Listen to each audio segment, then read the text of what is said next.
जिंदगी में कुछ पल ऐसे होते हैं जो सब कुछ पहले और बाद में बांट देते हैं।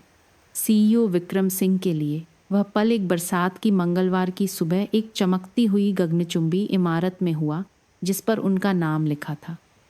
बाहर का तूफान उस बोर्डरूम के तनाव से मेल खाता था, जहां अरबों डॉलर के सौदों का विश्लेषण किया जा रहा था। लेकिन उस आकर्षक ऊंची कार्यालय के कांच के दरवाजों के ठीक परे एक जिंदगी बिखर रही थी। प्रिया शर्मा एक शांत सफाई कर्मी जो 3 साल से उस इमारत में बिना किसी का ध्यान आकर्षित किए काम कर रही थी। अपनी वर्दी के नीचे कुछ छिपा रही थी, ऐसे चोट के निशान जो एक ऐसी कहानी बयां कर रहे थे जिसे किसी ने सुनना नहीं चाहा। यह तब तक था जब तक विक्रम ने ऊपर नहीं देखा और वास्तव में उसे पहली बार देखा। इसके बाद जो हुआ वह पूरी कंपनी में फैल जाएगा, जिससे न केवल नीतियां बल्कि दिल भी बदल जाएंगे। प्रिया शर्मा 26 साल की थी और ऐसे चलती थी जैसे कोई उसे देख न ले। वह हमेशा जल्दी आती थी, हमेशा कुशल थी और जब तक उससे बात न की जाए तब तक कभी नहीं बोलती थी। लोग कहते थे कि वह शर्मीली थी, शायद ठंडी भी, लेकिन सच्चाई कहीं ज़्यादा दुखद थी। उस चुप्पी के पीछे डर रहता था। उसकी रातें चीखों, दरवाज़ों के पटकने और उसके पसलियों पर एक आदमी के मुक्कों की गूंज से भरी होती थी। उसका प्रेमी कबीर कभी आकर्षक हुआ करता था। अब वह उस आदमी का भूत था जिसे किसी क्रूर और अप्रत्याशित चीज़ ने बदल दिया था। लेकिन प्रिया को नहीं पता था कि उसे कैसे छोड़ा जाए। उसका कोई परिवार नहीं था, कुछ ही दोस्त थे और सिंह एंटरप्राइजेज में रात की सफाई कर्मी की नौकरी ही उसकी एकमात्र जीवन रेखा थी। उसके शरीर को उसकी चुप्पी की कीमत चुकानी पड़ी थी। उसके गाल पर एक ताज़ा चोट का निशान, उसकी आस्तीन के नीचे छिपी उंगलियों के निशान और आंखें जो आईने से बचती थीं। दूसरी ओर विक्रम सिंह अदृश्य होने के ठीक विपरीत थे। 38 साल की उम्र में वह शहर के सबसे कम उम्र के स्वनिर्मित सीईओ में से एक थे, जो अपनी तेज प्रवृत्ति और अथक अनुशासन के लिए जाने जाते थे। लेकिन उनकी सफलता की एक कीमत थी, तलाकशुदा अपनी किशोर बेटी से दूर और ऐसे लोगों से घिरे जो केवल वही कहते थे जो वह सुनना चाहते थे। विक्रम ने अपना साम्राज्य अकेले बनाया था। उसने सफाई कर्मियों को नहीं देखा, उसने सहायकों को नहीं देखा, उसने उस सुबह तक शीर्ष मंजिल के नीचे किसी को नहीं देखा था। यह कार्यकारी लाउंज में एक कॉफ़ी गिरने से शुरू हुआ। विक्रम एक क्लाइंट मीटिंग से जल्दी लौट आए थे और ठीक उसी समय अंदर आए जब प्रिया एक लापरवाह उपाध्यक्ष द्वारा छोड़ी गई गंदगी को साफ कर रही थी। उसे देखकर वह सहम गई। उसका हाथ सहज रूप से उसके गाल को ढक रहा था और एक पल के लिए उनकी आंखें मिलीं। उस तरह की नज़र नहीं जो गुजर जाती है और भूल जाती है, बल्कि एक ऐसी टकटकी जो पकड़ती है, टिकती है और बोलती है। उसकी आंखें लाल थीं, केवल थकावट से नहीं बल्कि किसी गहरी चीज़ से। उसने बैंगनी रंग का निशान देखा, हल्का लेकिन अचूक। चोट के निशान झूठ नहीं बोलते। उसकी अपनी बेटी के रोने की याद जब उसकी माँ ने दूसरी शादी कर ली थी, जिस तरह से उसने उसके आंसुओं को सिर्फ एक चरण के रूप में खारिज कर दिया था, वह उसे जोर से लगा। प्रिया की खामोश पीड़ा के बारे में कुछ ने उसे परेशान कर दिया। उसने एक कदम आगे बढ़ाया और उसने सहज रूप से एक कदम पीछे ले लिया। उसने अपने हाथ धीरे धीरे उठाए, उसे डराने की कोशिश नहीं कर रहा था। यह तुम्हारे साथ किसने किया? वह पूछना चाहता था, लेकिन सवाल बहुत तीखा, बहुत जल्दी लगा।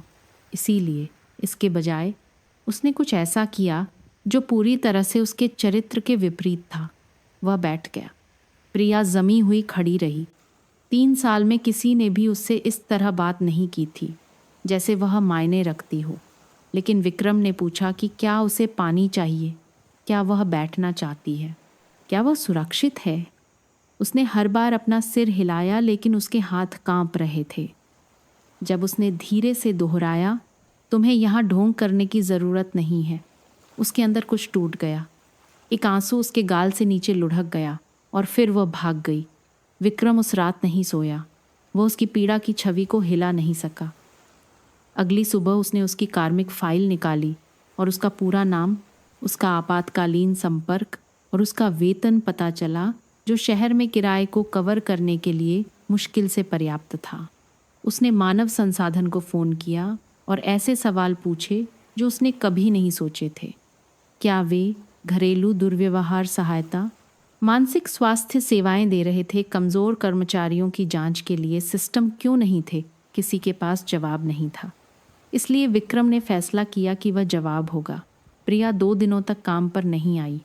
तीसरे दिन वह पीली सामान्य से अधिक शांत लौटी, लेकिन कुछ बदल गया था। रिसेप्शनिस्ट ने गर्मजोशी से उसका स्वागत किया। उसके लॉकर में एक देखभाल पैकेज का इंतज़ार था और उस शाम बाद में जब वह चौकीदार की कोठरी में गई तो उसने विक्रम को वहाँ बैठे इंतज़ार करते पाया। इस बार उसने सवाल नहीं पूछे। उसने बस उसे एक कार्ड दिया जिसमें एक महिला आश्रय, एक कानूनी सलाहकार और एक चिकित्सक का नंबर शामिल था। अगर तुम्हें कभी मुझसे बात करने की ज़रूरत पड़े, उसने धीरे से कहा, वे तुम्हारे लिए यहाँ हैं। प्रिया कार्ड को घूरती रही।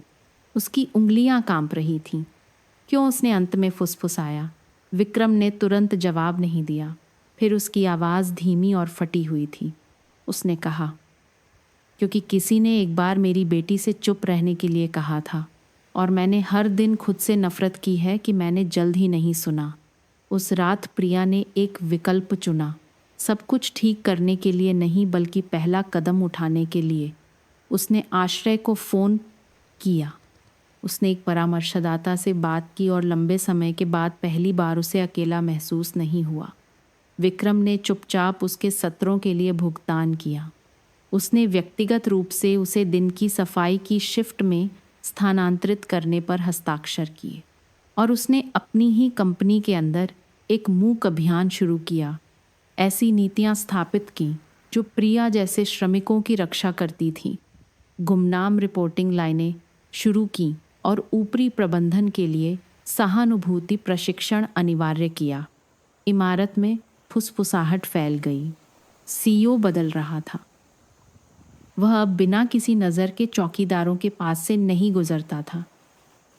उसने रिसेप्शनिस्ट, बरिस्ता और प्रशिक्षुओं के साथ बैठने के लिए समय निकाला और जब एक कनिष्ठ कर्मचारी को उसके प्रबंधक से उत्पीड़न का सामना करना पड़ा तो यह विक्रम ही था जिसने उस आदमी को इमारत से बाहर निकाला।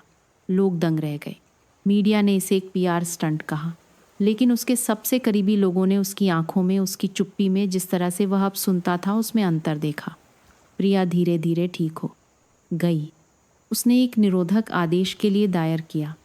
वह अन्य बचे लोगों के साथ एक साझा अपार्टमेंट में चली गई और एक दोपहर कंपनी द्वारा प्रायोजित कक्षाओं की मदद से अपना जीडी प्राप्त करने के बाद उसे अपने लॉकर में एक पत्र मिला। यह विक्रम की ओर से था। इसमें बस इतना लिखा था, तुम जितना जानती हो उससे कहीं ज़्यादा मजबूत हो। जब तुम तैयार हो तो तुम्हारे लिए एक डेस्क जॉब इंतज़ार कर रही है। कोई दबाव नहीं, बस विश्वास।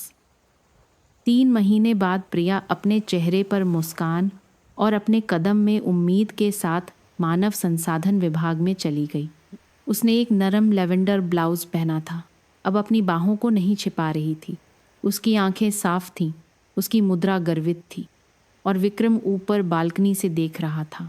उसने अपने अंदर फिर से कुछ बदलते हुए महसूस किया। गर्व नहीं, राहत नहीं, बल्कि कृपा।